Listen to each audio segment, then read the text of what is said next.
बिस्मिल्लाहिर्रहमानिर्रहीम। आप देख रहे हैं वेलकम वॉइस। बादशाह सलामत और महंगाई।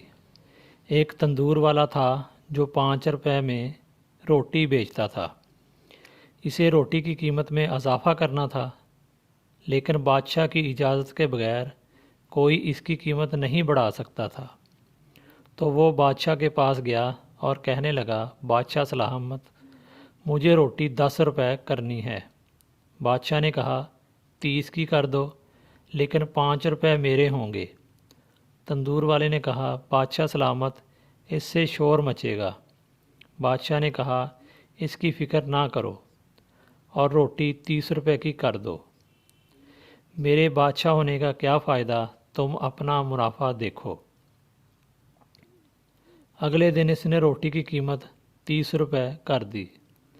शहर में कहराम मच गया।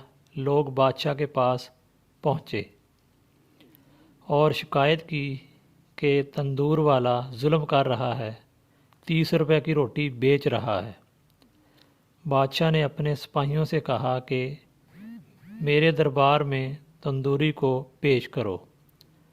वो जैसे ही दरबार में पेश हुआ, बादशाह ने गुस्से से कहा, तुमने मुझसे पूछे बगैर कीमत कैसे बढ़ा दी?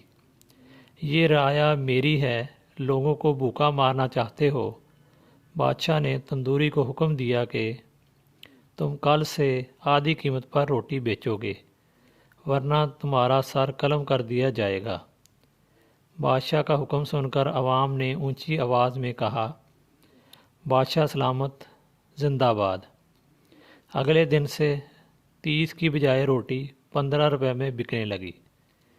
अवाम खुश, तंदूरी खुश, बादशाह भी खुश। ये हाल है आजकल पाकिस्तान का। आपको ये वीडियो कैसी लगी, कमेंट करके ज़रूर बताएं। शुक्रिया।